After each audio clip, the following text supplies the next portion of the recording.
नमस्कार। बीएमसी चुनाव को लेकर महत्वपूर्ण आंकड़े सामने आ चुके हैं और बीएमसी चुनाव को लेकर आखिर किसका पलड़ा भारी नजर आ रहा है।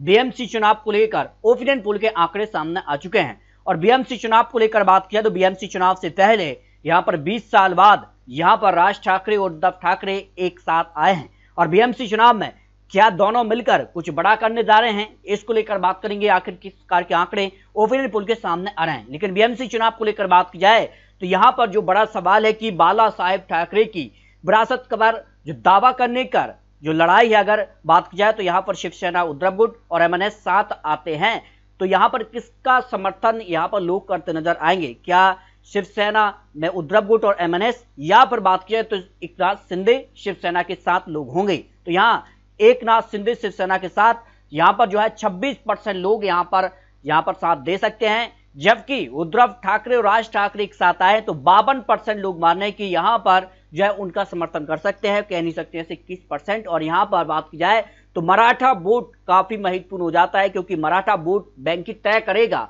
आखिर बीएमसी चुनाव में किसकी सरकार बनने जा रही है। जिसका से हिंदी और महाराष्ट्र में मराठा को लेकर काफी हलचल रही है और उसी बीच जो आंकड़े हैं वो चौंकाने वाले सामने आ रहे हैं। आखिर किस पार्टी का यहां पर महानगर पालिका में कब्जा होने जा रहा है, क्योंकि सबसे बड़ी यहां पर जो है इस बार अगर बात करें तो बीएमसी चुनाव के लिए करीब 59,000 करोड़ का बजट यहां पर होता है। सबसे बड़ा बजट ये बीएमसी चुनाव में होता है। तो ऐसे में इस बार किसकी सरकार बन सकती है, और यहां पर बात किया आंकड़ों के हिसाब से यहां पर किस प्रकार की यहां पर जो आंकड़े हैं, लेकिन माना जा रहा है कि बीएमसी चुनाव में कभी भी निकाय चुनाव को लेकर जो है अधिसूचना जारी की जा सकती है। इसको लेकर क्या कुछ आंकड़े हैं, तो यहां पर बात कीजिए तो मुंबई यहां पर बीएमसी चुनाव को लेकर बात की जाए तो यहां पर किस कार से यहां पर मतदाता है, मराठी मतदाता सबसे ज्यादा यहां पर बात की तो 38% करीब हैं, मुस्लिम मतदाता करीब 19%, उत्तर भारतीय मतदाता करीब 17%, गुजराती राजस्थानी मतदाता करीब यहाँ 15% करीब है, दक्षिण भारतीय मतदाता करीब 6%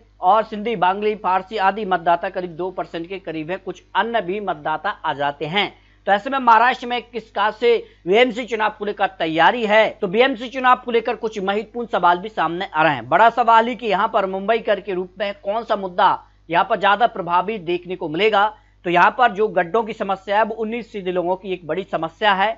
जल जमाव पर भी अगर बात की जाए तो यहाँ पर 14% लोगों की एक बड़ी समस्या है। अपर्याप्त परिवहन 10% लोगों की समस्या है। गंदगी 16% लोगों की समस्या बनी हुई है। पानी की समस्या 11%, झुग्गी पुनर्वास यहाँ 4.7% लोगों की एक बड़ी समस्या है। अन्य मुद्दे यहाँ पर 9.6% करीब हैं और कह नहीं सकते ऐसे 14% लोग भी आते हैं जो एक अन्य मुद्दों को यहाँ पर एक महत्वपूर्ण मुद्दे के तौर पर देखते हैं। लेकिन महाराष्ट्र में अगर बात किया तो बीएमसी चुनाव में क्या कांग्रेस पार्टी अलग चुनावी मैदान में होगी या फिर मिलकर चुनाव लड़ती है, लेकिन माना जा रही है जिस तरह से हलचल रही है उस आधार पर क्या कुछ आंकड़ा होगा वो भी आपको आंकड़े दिखाएंगे। लेकिन 2017 बीएमसी चुनाव में यहाँ पर सबसे बड़ी पार्टी यहाँ पर जो है शिवसेना बनी थी, उद्धव ठाकरे इसका नेतृत्व कर रहे थे। लेकिन अब शिवसेना दो धड़ में बढ़ चुकी है, एक एकनाथ शिंदे और यहाँ पर उद्धव गुट। ऐसे में 84 सीटें उनके पक्ष में रही थी और भारतीय जनता पार्टी 82 सीटें और कांग्रेस को 31 सीटें ही मिली थी। ऐसे में बात की जा रही कि बीएमसी चुनाव में आखिर किसका पलड़ा भारी होगा। लेकिन बीएमसी चुनाव पर ताजा सर्वे के अनुसार क्या आपके स्थानीय पार्षद नगर सेवक द्वारा किए गए कामकाज से कितने संतुष्ट नजर आ रहे हैं। हाँ कहने वाले पूरी तरह संतुष्ट हैं, ऐसे 20% करीब है और कुछ हद तक संतुष्ट ऐसे 16% के करीब लोग आ जाते हैं। लेकिन महाराष्ट्र में अचानक से राजनीतिक माहौल पूरी तरह से बदला है और बीएमसी चुनाव से पहले राज ठाकरे उद्धव ठाकरे एक साथ आए हैं। इसका कितना असर यहाँ पर मराठी वोट पर देखने को मिलने जा रहा है, इसको लेकर भी बात करेंगे, क्योंकि लगातार लंबे समय से महाराष्ट्र बीएमसी चुनाव पर उद्धव ठाकरे का यहाँ पर जो है राज रहा है। तो ऐसे में बीएमसी चुनाव पर क्या उद्धव ठाकरे का कब्जा होगा या फिर भारतीय जनता पार्टी एनडीए यहाँ पर जो है सरकार बनाने जा रही है। बीएमसी चुनाव को लेकर जो ओपिनियन पोल के आंकड़े हैं अगर बात की जाए, अगर सभी दल बीएमसी चुनाव अलग अलग लड़ते हैं जिसकी संभावना ज्यादा है, कांग्रेस अलग भी लड़ सकती है और महागठबंधन यानी जो यहाँ पर एनडीए और महागठबंधन की टक्कर है उसमें अगर अलग अलग पार्टी चुनावी मैदान में होगी तो फिर किस पार्टी को ज्यादा सीटें मिल सकती हैं। इसमें भारतीय जनता पार्टी सबसे ज्यादा 80 सीटें प्लस कर सकती है, क्योंकि एकमात्र ऐसी पार्टी है जो अभी भी एक ही है। लेकिन यहाँ पर बात की शिवसेना उद्धव गुट और यहाँ एनसीपी भी दो धड़ों में बटी हुई है, उसका फायदा वोट शेयर का भारतीय जनता पार्टी को कितना मिलेगा वो भी आपको दिखाएंगे।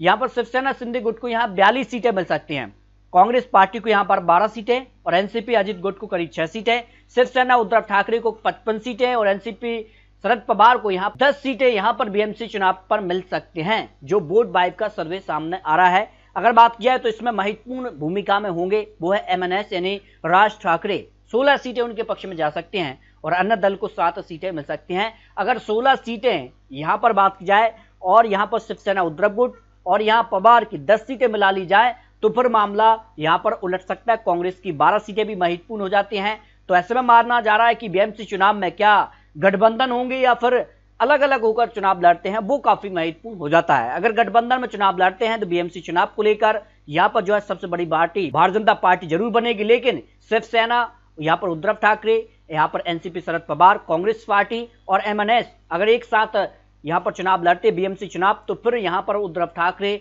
यहाँ पर वापसी कर सकते हैं, जो बीएमसी चुनाव को लेकर महत्वपूर्ण आंकड़े सामने आ रहे हैं। फिर भी आपको बता दें कि बीएमसी चुनाव को लेकर ये चुनावी आंकड़े हैं, चुनावी अनुमान है, क्योंकि बहुत जल्द चुनावी तारीखों का ऐलान होगा और ऐसे में सवाल है कि कौन कितनी सीटों पर चुनाव लड़ता है, वो काफी महत्वपूर्ण हो जाता है। तो बीएमसी चुनाव को लेकर आपको क्या लगता है, क्या भारतीय जनता पार्टी एनडीए यहाँ पर सरकार बीएमसी चुनाव में बना पाएगी या फिर जो है यहाँ पर उद्धव ठाकरे यहाँ पर वापसी करने जा रहे हैं? इसको लेकर मिलते हैं और लेटेस्ट और महत्वपूर्ण विश्लेषण के साथ। तब तक लीजिए जय भारत।